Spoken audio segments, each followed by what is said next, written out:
Animal Crossing Wild World est le deuxième jeu de la série Animal Crossing sorti en Europe. Après Bienvenue dans Animal Crossing, population croissante sur GameCube.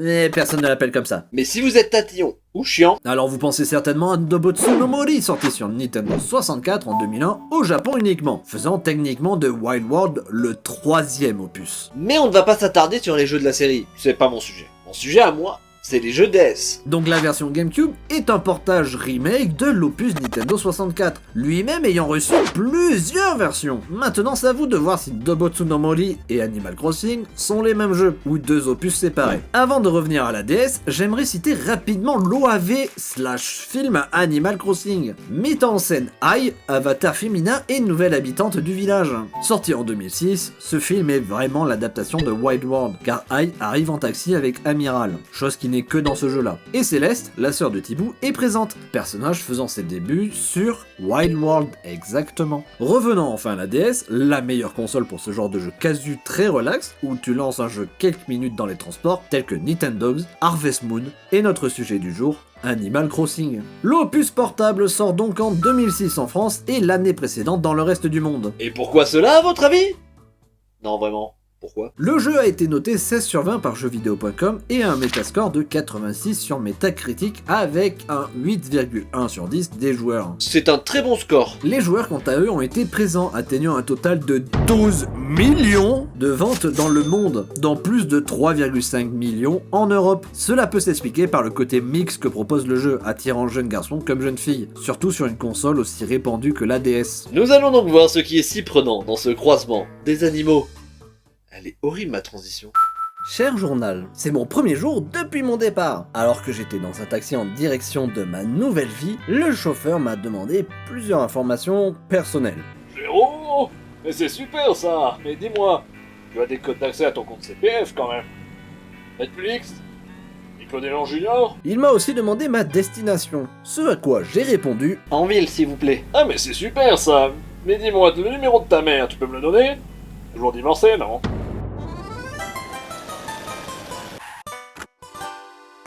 Bienvenue à Anville.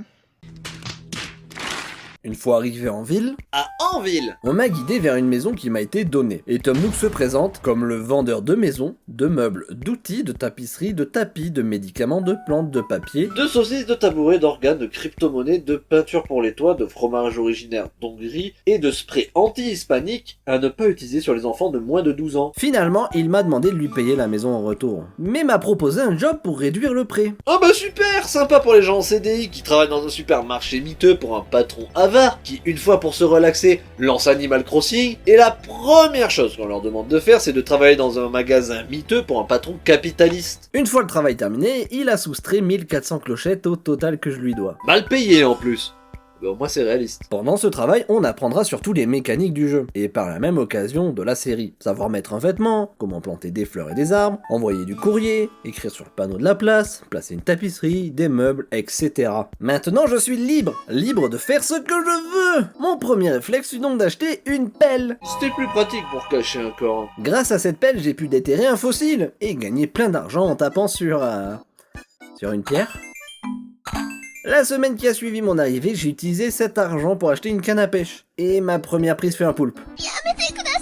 Un nouvel habitant est aussi arrivé avec tous ses cartons. Et une lapine, nommée Ruby, m'a même demandé un service. Si j'avais, disons, les meubles roses, ma vie serait géniale. Moi personnellement j'adore les meubles en or. Chose qui est importante, en réalisant ce genre de service qu'on vous les propose, vous devenez de plus en plus amis avec les habitants. Et en récompense, ils finiront par vous donner une photo d'eux-mêmes. Tiens, c'est une photo de dédicace de moi vu qu'on est amis. Y a même un petit mot écrit derrière.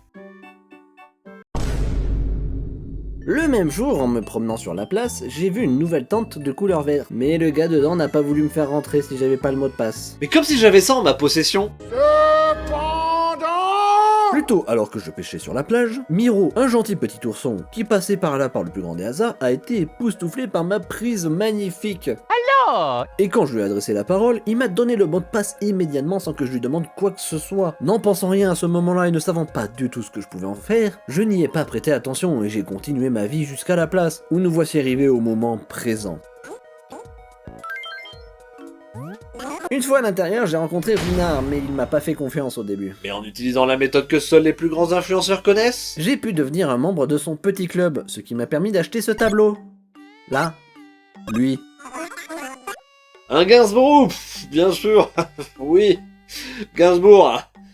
C'est pas un chanteur, lui. Et que faire d'une telle œuvre? La donner au musée, bien sûr. Le musée est un bâtiment présent dans tous les jeux, dans toutes les villes. On y trouve le gérant, Thibaut, à qui on peut donner 4 trucs pour ses expositions. Car oui, c'est un musée vide. Ainsi, on peut donner les fossiles, les poissons, les insectes, ou, comme ici, les tableaux. Le tableau est vrai? Attends, le premier tableau que j'ai donné est vrai? Ça peut paraître bizarre sans contexte, une des mécaniques des tableaux, c'est qu'ils peuvent être faux, de façon aléatoire, on ne peut pas le deviner. Si vous avez joué aux jeux récents de la série, alors oui, il est possible de différencier les vrais des faux avant de les acheter. Mais de mon temps, ça n'existait pas. Aïe, j'ai mal au dos. Dans le musée, on y trouve aussi le café, où on peut... Lécher des chaussettes. Du café. On pourra aussi écouter Kéké, un musicien qui va faire un spectacle une fois par semaine sur la scène. Et enfin, on peut aller à l'observatoire où on fera la rencontre de Céleste qui nous permet de créer nos propres constellations dans le ciel que l'on pourra voir durant la nuit. Regardez les enfants, le Père Noël. Puis j'ai profité du reste de ma semaine pour envoyer du courrier et attraper divers bestioles. Le jeudi qui a suivi, il a neigé dans la nuit, et à mon réveil tout était blanc. J'en ai même profité pour faire un bonhomme de neige. Oh putain, un bonhomme de neige qui parle. Oh putain, un con qui parle! Et chose surprenante, mais le magasin de Nook a grandi. Car oui, durant le jeu, 2 choses vont grandir. Titre. Tout d'abord, votre maison. Au fur et à mesure que vous rembourserez vos prêts, elle grandira, passant d'une petite pièce à une grande pièce, à plusieurs pièces. Ce qui est pratique pour pouvoir stocker tous les meubles que vous aurez accumulés au fur et à mesure. Mais il y a aussi le magasin de Nook. Et lors du dernier agrandissement, il y aura même un coiffeur en plus. Et pour ça, il faut faire plein de choses comme de l'argent. Juste dépenser de l'argent. C'est vraiment tout ce qu'il faut faire. Le reste du mois s'est enchaîné assez vite. Tout d'abord, j'ai enterré ma pelle. Puis en ville a eu plusieurs visiteurs. Une girafe nommée Carla. Un incendie a ravagé ta penderie? J'ai aussi rencontré une taupe, Resetti. Et vous moquez pas, hein. Je l'ai fait pour vous d'abord. Au café, j'ai fait la rencontre de Kéké le musicien, puis une chamelle, Sarah, ou un pélican qui...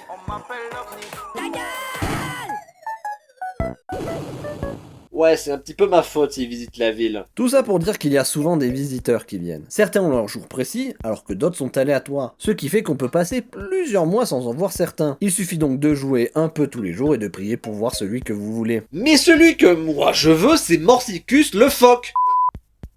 Car c'est la deuxième étape de la seule quête du jeu pour obtenir plein d'objets rares, dont la hache en or. J'avais dit que j'aimais ce qui était en or. Ce qui me permet de faire une super transition. Un des objectifs du jeu, si on veut, c'est l'obtention des outils en or. Pour cela, il vous faudra respecter des conditions précises, comme avoir la ville parfaite pour l'arrosoir, suivre un arbre d'échange pour la hache, ou enterrer sa pelle. Ah, ça explique. Revenons à mon aventure à Anville. J'ai fini par payer mon premier prêt assez vite. Puis tout s'est enchaîné. L'année s'est terminée avec le réveillon du nouvel an, Nook s'est agrandi, j'ai frappé l'habitant le plus moche, j'ai décoré la ville, j'ai encore agrandi ma maison, j'ai refrappé la grenouille hideuse. Ouais, t'es moche là, avec tes pustules. J'ai acheté une couronne pour montrer ma noblesse. Puis j'ai montré mon altruisme en faisant des dons à des clochards. Ils m'ont même offert une plume en échange. Puis s'est passé quelque chose. Un tournoi de pêche. Mais pas juste un simple tournoi de pêche. Le tournoi de pêche le plus épique que vous ayez jamais vu. Après m'être réveillé à 17h passées comme le chômeur que je rêve d'être, soit moins d'1 heure avant la fin du tournoi, je suis parti pêcher un bar commun. Car après m'être renseigné, en janvier, il n'y a pas beaucoup de gros poissons qui garantissent la première place facilement, sauf un bar commun de compétition. C'est un poisson qui mesure généralement dans les 100 cm. Ce qui fait à peu près... ça. Il me fallait donc un bon bar commun, un supérieur à la moyenne. Et après plusieurs tentatives, finalement j'ai réussi à en pêcher. Il me restait alors 3 minutes pour le donner et espérer prendre la première place. Me voilà devant Tortimer, le maire et juge du tournoi. J'ai alors donné mon poisson, 111,1 cm. La victoire m'est assurée. Quoi 116 cm? Le désespoir m'atteint. Je n'ai plus le temps. 2 minutes avant la fin. Non, il me faut tenter. Je retourne à la mer et je pourrais peut-être trouver un très bon bar commun.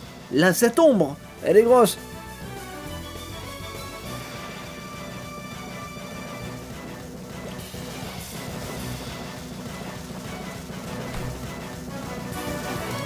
Un thon! Un thon! La victoire est mienne! si j'arrive à temps. J'ai couru. Olivia a même essayé de me distraire. Elle qui a la première place est sur le gong de 18h. Mon poisson a été évalué. 241 cm plus ou moins.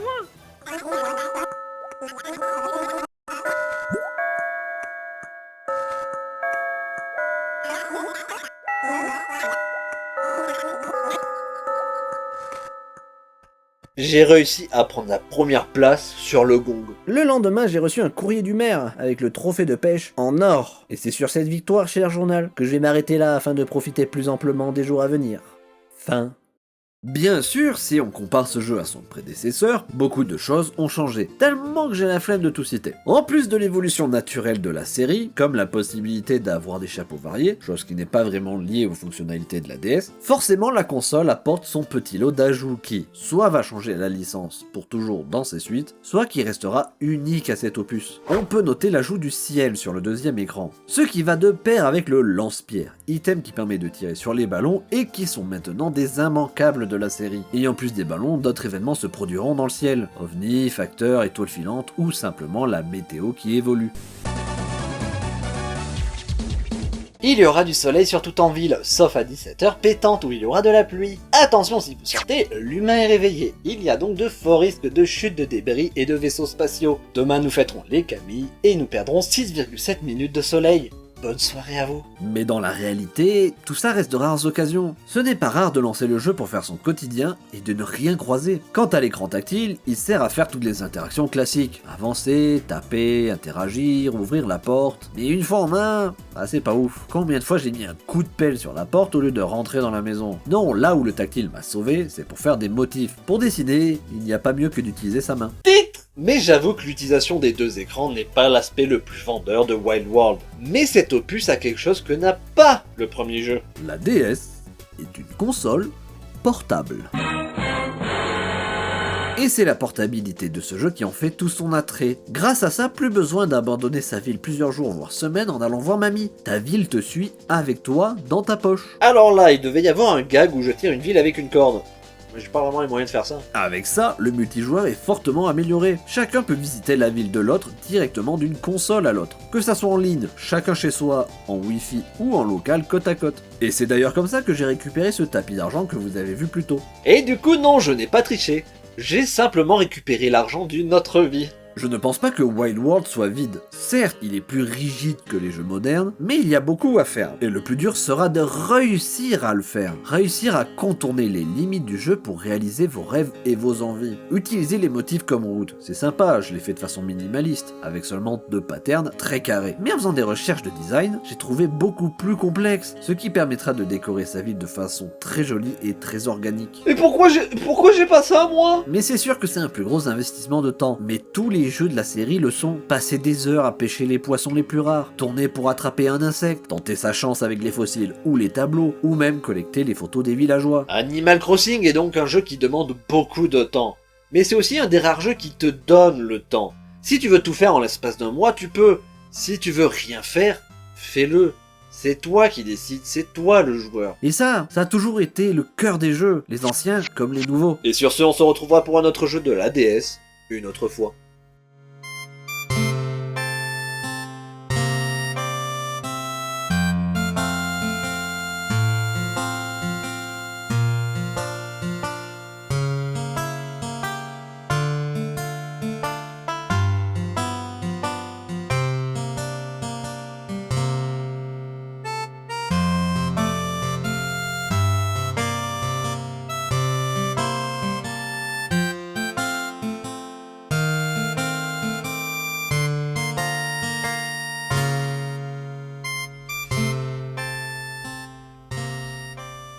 Non, je l'ai cassée! Je l'ai cassée! Elle est cassée! Je l'ai double cassée! Non, ma DS Tank, elle avait survécu 20 ans! J'ai fait ça pour vous, public!